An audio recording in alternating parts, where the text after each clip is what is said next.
Yo people, how's it going? It's your boy Richard Morse back at it again with another video. It's been a while since I've done one, but now that the summer's here, the summer transfer window is open, I think it's about time I did another video. And this one we're going to be looking at potential summer signings that we could be making this transfer window. Whether it's just ones that I personally feel we could do, ones that we're about to make, or ones that if the possibility comes up we should probably have a look at. Alright then. What I'm going to do for every position from the starting 11, so from goalkeeper all the way to a striker.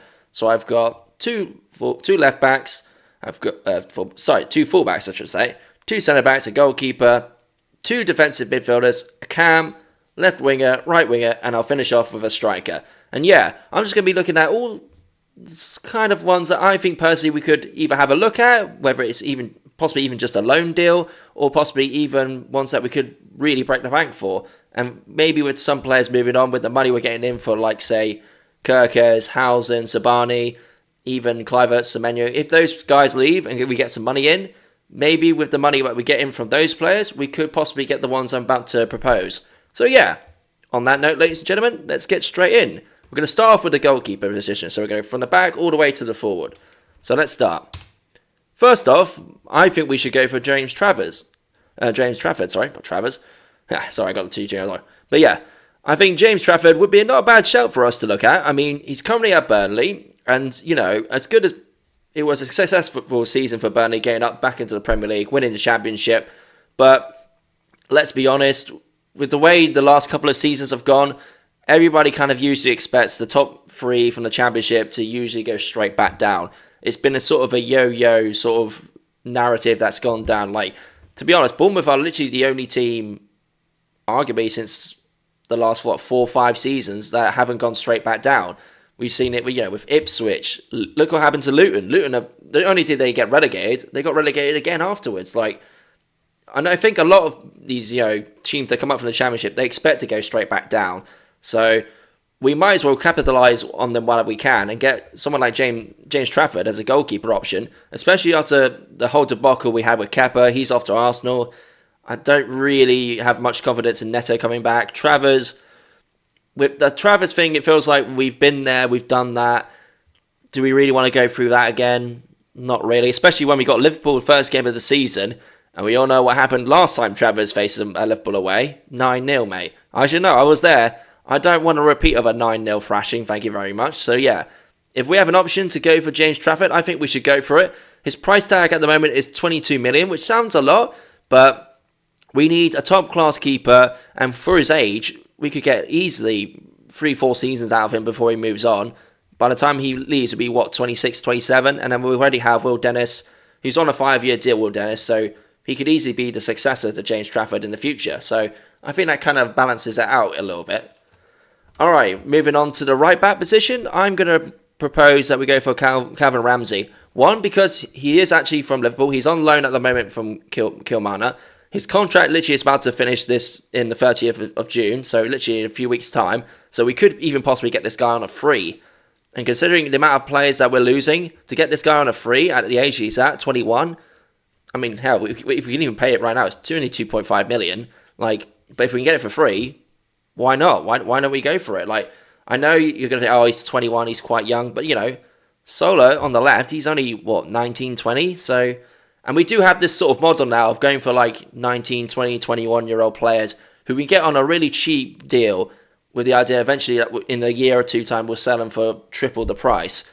We've seen it with Kirkes, Sabani, Housen, that's sort of our model now. So it kind of fits our model. And if we can get this guy on a free, why not? Basically free transfer, mate. So that's another one I think we could go for. He will be going back to Liverpool, so it depends on what Liverpool want to do. But with the amount of fullbacks they've got coming in, they're going to have Kirkes on the left, Frimpong on the right, and they've also got Conor Bradley. So is Calvin Ramsey even going to get a chance to play? Why would he stay at Liverpool when he's just going to be sat on the bench? Or he could come to us and he can actually be, a first-team starter. Might as well go for it. Next one is Luka Voskic. Now, this guy is 18 years old. He's currently priced at 12 million, which sounds a lot, but then you got to remember, we got Housen at 19 for 15, 14 million, so it's not like it's out of our price range, and it's not like we haven't done that sort of similar price tags before. And the fact that he's also out of contract at the end of this month as well, so hell, if we really want to just wait a couple of weeks and get him on a free, we could easily do that. So that's another one we could get for a free transfer. And at 18 years old, it fits our sort of young talented models where we get them on a cheap deal, price them up, increase their price range in a season or two time, and sell them off for like 45. So that's an easy one we could easily steal for. Now we move on to someone that is a bit more Premier League known, but he's actually doesn't really fit our model. But I'm thinking, honestly, we should go for Ben Godfrey right now. One, he's Premier League proven. We need an extra sort of senior guy in that centre-back role. We have Senesi, but I don't know if Senesi's going to stick around much longer.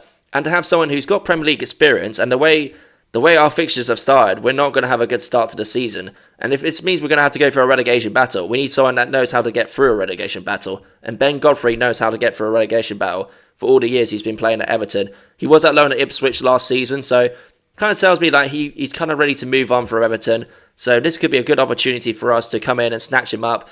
And his contract literally runs out in June as well. So like that's 1, 2, 3 players already we could snatch up for free.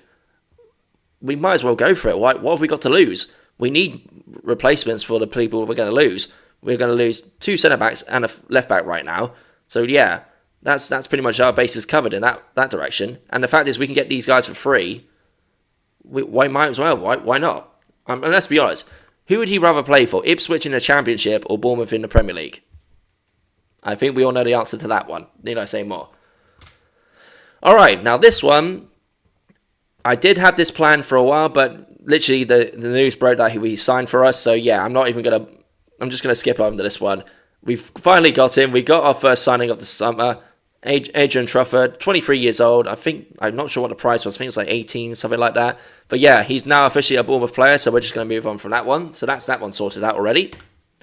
Now this one, I know a lot of people are going to be like, this guy, are you deluded? This is never going to happen.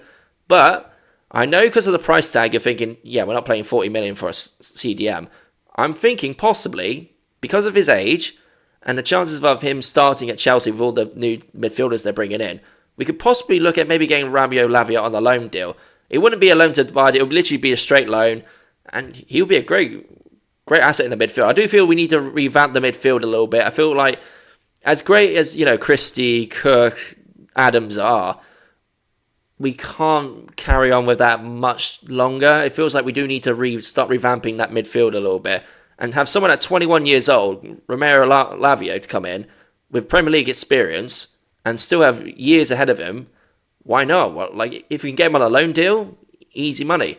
Or if we really, really want to break the bank, 40 million, fucking do it. Just do it.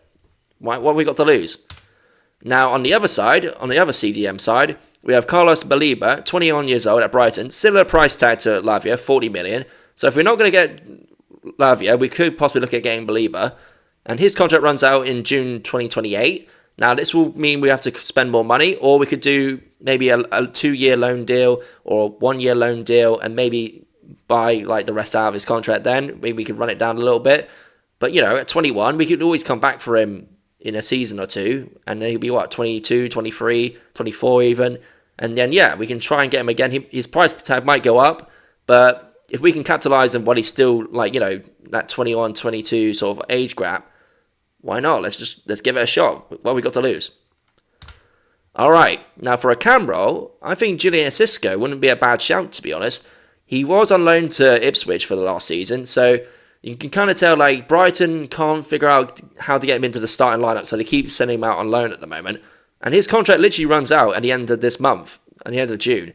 So we could either go for him straight away and pay the 22 million, or we could wait a couple of weeks, wait for him to go on a free, and then we can try and sign him then. And I do feel like the cam role, it was a bit of a critical position for us last season. We tried it with Scott, and it wasn't really working at times. We had to put Clivert in the middle, and that worked pretty well. But I do feel like Tav is pretty much our definitive guy. But I do feel like we need that second guy behind him. And Julian Cisco would not be a bad shout, to be honest. Now, the one player I did actually think about possibly putting in this position was going to be Joe Bellingham. But he's gone off to Borussia Dortmund now, so that's not going to happen. But to be honest, hear me out. Joe Bellingham, when he was at Sunderland, we could have probably gone in for him at that point. It wouldn't have been a bad shout, to be fair.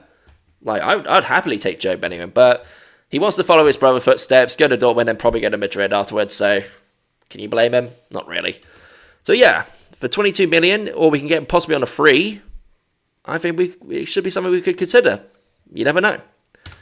All right, now for the right winger position, I've gone for Abu Kamara. Now, I know you're thinking, oh, from Hull City, why the hell would he go for a guy from Hull City? But look at his age. He's 21 years old, currently priced at only 4 million. His contract runs out in 2028. So by the time he gets to, say, I don't know, 23, 24, 25, chances are Semenyo would have probably left Bournemouth by that point, and we could look at him as being like a kind of a successor to Semenyo. We could like plan for the long-term future, because, you know, we seem to be struggling at the moment with this sort of like, yeah, we've got all these young up-and-coming players, but we don't have like a succession plan. It feels like, oh my god, if we lose any more players, you might as well just relegate us now. We're hitting panic stations.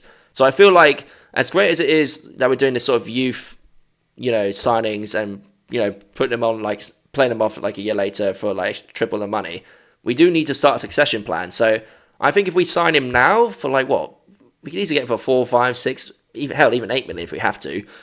Kamara could be actually a pretty good shout to be like a long-term successor to Semenyo.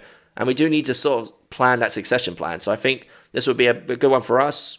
It may not work, it may not. It could, yeah, it's one of those, it could work and be like, wow, I'm a genius. Or if it doesn't work, at the end of the day, 6 million, it's not the end of the world if it doesn't work out. So why not? Let's give it a go. On the left side, we got Jayden Barnell, how do you say it? I don't know. From Burnley. So another Burnley player that we could consider looking at. He's currently priced at only 1 million. 1 million, which I don't think, oh god, if he's only 1 million, he can't be that good. But I do think it's because of his age and the fact he's only just signed to Burnley. But if Burnley are really struggling this season and they look like they're going to go down, we could possibly offer this guy a lifeline and say, look, your team's going down. If you want to stay in the Premier League, come to us right now. And yeah, let's be honest, we're probably more likely to stay up than Burnley right now. So why not? Like, for 1 million, might as well just take the punt and see what happens with him. We like the same thing I just said with Kamara. We could like groom him to be a successor, whether it's to Cliver or Dango or whoever we got on the left wing that side. We can bring him in. We could probably get rid of a few players as well, like Sinistero. He can go. He's just stinking up the joint. So yeah, he could be another long-term project for the future, a prospect if you want to call him that, I guess. So yeah, that's another one for a really cheap price. Might as well go for it. Why not? And finally, if we want to get a proper striker in, I feel like Joel Preo at Leeds wouldn't be a bad shout. Now, I know because Leeds are coming up, they're probably not going to sell him because he's kind of too vital. But say we wait till maybe January or possibly even towards the end of the season, next season, he's currently listed at 18 million, which sounds like a lot, but you know, we got Housen at 19 for like, what, 14, 15. An extra 3 million, what's that? I don't know, you think, well, yeah, he won't leave Leeds, he's too vital, they won't let him go. But if we come up with a good price, and I do feel like we need a secondary striker, like, we've got Evan Nilsson who's banging in the goals, but the secondary striker position is a little bit unsure. Unal's okay, but he's not, we could do probably better than Unal. I know we got the Coopery guy who's coming through, but he's still quite young and there's quite a lot of pressure to put on him straight away.